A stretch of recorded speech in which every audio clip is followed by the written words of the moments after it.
आज हम बात करेंगे पेमेंट और एक्सपेंडिचर, इन दोनों टर्म्स में क्या डिफरेंस होता है।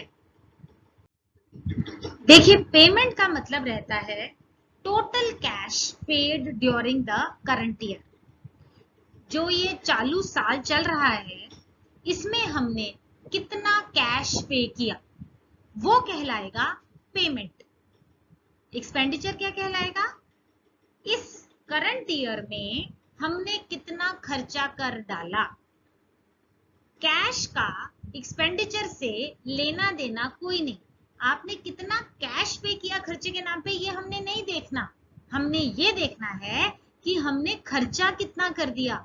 द टोटल एक्सपेंसेस, टोटल कुल कितना खर्चा किया गया है। और ध्यान ये रहे कि खर्चा इस करंट ईयर का ही लेना है, जो हमारा रनिंग ईयर चल रहा है, फाइनेंशियल ईयर, उसमें कितना खर्चा किया। तो कहने की बात ये हो गई कि करंट ईयर में कैश कितना पे किया वो कहलाएगी पेमेंट। करंट ईयर में खर्चा कितना कर दिया वो कहलाएगा एक्सपेंडिचर। एक एग्जांपल लेते हैं। हमारे ऑफिस में 2 क्लर्क्स हैं। एक क्लर्क की सैलरी 20,000 रुपीज पर मंथ है, माने एक की 20 है पर मंथ, दूसरे की भी 20 पर मंथ है।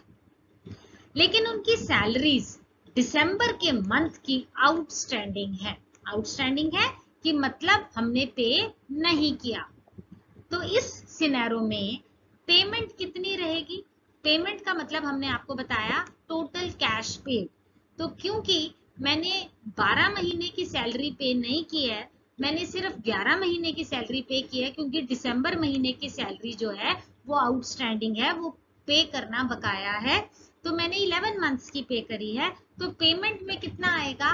20,000 एक क्लर्क की salary multiplied by 11 months multiplied by, क्योंकि 2 लोग हैं तो मल्टीप्लाइड बाय 2 हो जाएगा। तो पेमेंट के नाम का आएगा 4,40,000, 4,40,000 रुपया।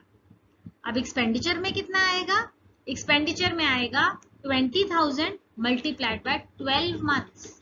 यहां हमने 11 महीने नहीं लेने हैं, क्योंकि एक्सपेंडिचर में हम खर्चा देखते हैं। अब भले मैंने उसको पे नहीं किया, लेकिन खर्चा तो मेरा इसी करंट ईयर का है ना। वो दिसंबर की सैलरी नो डाउट हमने उसको पे नहीं करी है, वो हमारा बकाया है, आउटस्टैंडिंग है, लेकिन खर्चा तो हो गया इस फाइनेंशियल ईयर का। तो मैं उस खर्चे को एक्सपेंडिचर में डाल देंगे। 20,000 multiplied by 12 months multiplied by 2 clerks, this is 4,80,000 रुपए। तो कहने की बात ये आई कि भले आपने दिसंबर की सैलरी पे नहीं करी, तो जो नहीं पे करी वो पेमेंट में नहीं आएगी। पे नहीं करी है लेकिन खर्चा तो इस साल का है, तो वो एक्सपेंडिचर में आएगा ही आएगा। Payments, any cash paid is regarded as payment. आपने कोई भी कैश पे कर दिया वो पेमेंट की कैटेगरी में आएगा। एक्सपेंडिचर में एनी कैश पेड और may not be paid is regarded as expenditure. तो कहने का मतलब ये है कि आपने हाथ से कैश पे किया या ना पे किया, इसका हम एक्सपेंडिचर में कोई इंपॉर्टेंस नहीं देते। ये कोई कंपलसरी नहीं है कि उस आइटम का कैश आपने पे किया होगा। अगर आपने कैश पे नहीं भी किया तब भी वो एक्सपेंडिचर कहला सकता है, लेकिन पेमेंट के केस में वो कैश पेड होना ही चाहिए। इस पॉइंट को हाईलाइट करने के लिए एक एग्जांपल लेते हैं। सैलरी, आपके पास एक क्लर्क है, उसकी सैलरी 20,000 पर मंथ है। उस क्लर्क ने अगले साल के लिए 10,000 रुपया आपसे एडवांस ले लिया। तो जब हम पेमेंट रिकॉर्ड करेंगे, पेमेंट का मतलब हमने आपको बताया कैश पेड, तो ये 20,000 की सैलरी 12 महीनों के लिए 2,40,000 बन जाती है। और ये जो आपने एडवांस दिया है, क्योंकि आपने कैश पे किया है ना उस एडवांस के लिए, तो ये एडवांस पेमेंट में जुड़ जाएगा। तो आपकी पेमेंट आएगी 2,40,000 प्लस 10,000, जो कि बन गया 2.5 लाख रुपया। कहने की बात ये है कि इस साल का पेमेंट किया वो भी आएगा, अगले साल के लिए कुछ पे कर दिया वो भी आएगा। कैश पेड भले इस साल का भले अगले साल का आएगा ही आएगा। अब बात करते हैं एक्सपेंडिचर की। तो एक्सपेंडिचर होएगा 20,000 मल्टीप्लाइड बाय 12 मंथ्स, जो कि बनेगा 2,40,000 रुपया। तो ये जो आपने 10,000 एडवांस दिया था, ये एक्सपेंडिचर में नहीं जुड़ेगा, ये अगले साल के एक्सपेंडिचर में जुड़ेगा, क्योंकि ये अगले साल का खर्चा है। हम एक्सपेंडिचर में सिर्फ इसमें इस साल का ही खर्चा लेंगे, ठीक है। तो पेमेंट आई 2.5 लाख की, जिसमें एडवांस जुड़ा, और एक्सपेंडिचर आया 2,40,000 का, जिसमें जो एडवांस था वो ऐड नहीं होगा। अगला पॉइंट है, the payment is not confined to any accounting year. जब हम पेमेंट की बात करते हैं तो ये जरूरी नहीं है कि इसी साल, चालू साल का ही खर्चा पेमेंट होएगा, जी नहीं। किसी भी साल का क्राइटेरिया क्या है कि कैश पेड होना चाहिए। जो भी आपने कैश पे किया, भले आपने प्रेजेंट ईयर का पे किया, भले आपने वो प्रीवियस ईयर के खर्चे के नाम पे किया, या आने वाले साल के नाम के खर्चे का पे किया, लेकिन पे किया बस, तो हमारी पेमेंट में जुड़ जाएगा। जहां तक एक्सपेंडिचर की बात है, उसमें सिर्फ करंट अकाउंटिंग ईयर का ही लेना है। अगर आप आने वाले साल के खर्चे की बात करोगे तो वो एक्सपेंडिचर में नहीं आएगा। पिछले साल के खर्चे की बात करोगे तो भी वो एक्सपेंडिचर में नहीं आएगा। तो क्राइटेरिया है कि एक्सपेंडिचर में करंट अकाउंटिंग ईयर आएगा, और पेमेंट में हम कन्फाइंड नहीं है, हम जुड़े हुए नहीं है कि इसी साल की पेमेंट होनी चाहिए। पेमेंट होनी चाहिए, भले वो जिस मर्जी साल की हो, वो पेमेंट के अकाउंट में आ जाएगी।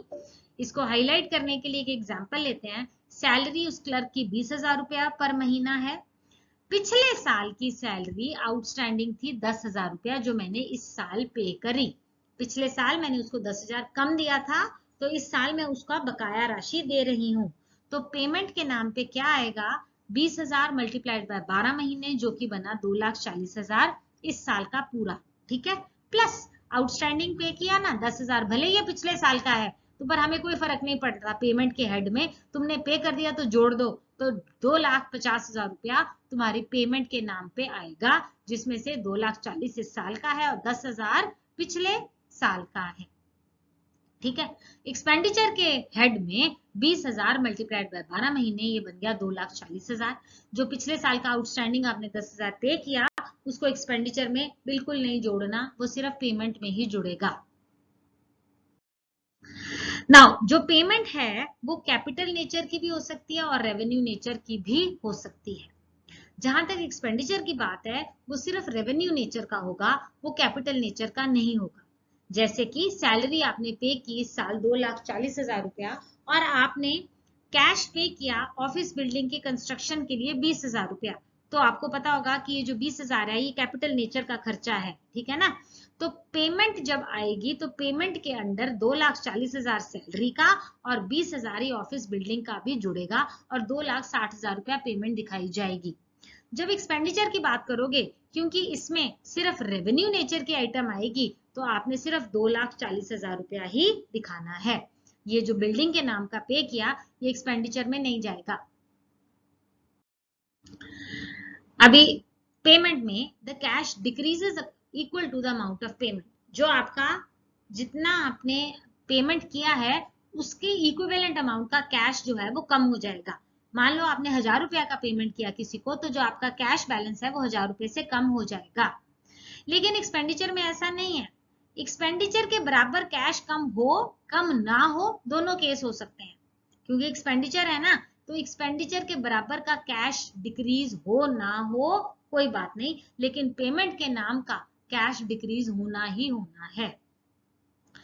अगला पॉइंट है, an item can not be called payment unless an equivalent amount of cash has been paid.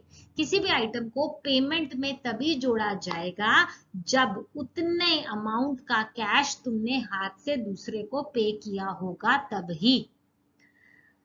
और एक्सपेंडिचर के केस में भले तुमने उतना कैश पे नहीं भी किया, फिर भी वो आइटम एक्सपेंडिचर में जुड़ सकती है। पेमेंट में वही आइटम जुड़ेगी, पेमेंट में वही आइटम जुड़ेगी जिसके नाम का तुमने कैश पे किया है, लेकिन एक्सपेंडिचर में वो आइटम भी जुड़ सकती है जिसके नाम का तुमने कैश पे नहीं किया। Payment is recorded on the credit side of the cash book, it is credited to the cash account. जो पेमेंट है वो कैश बुक के राइट साइड पे आती है, और एक्सपेंडिचर जो है इनकम और एक्सपेंडिचर अकाउंट के डेबिट साइड पे आता है। पेमेंट फाइनल अकाउंट में इंक्लूड नहीं होती है, एक्सपेंडिचर जो है वो फाइनल अकाउंट में इंक्लूड किया जाता है। तो ये था हमारा आज का आर्टिकल। आई होप मैंने आपको अच्छे से समझाया है। इसके रिलेटेड आपको कोई डाउट है, कोई क्वेश्चन है तो प्लीज कमेंट सेक्शन में पूछ सकते हो। प्लीज मेरे चैनल को लाइक कीजिए और सब्सक्राइब कीजिए। Thank you for watching. Stay safe, stay blessed.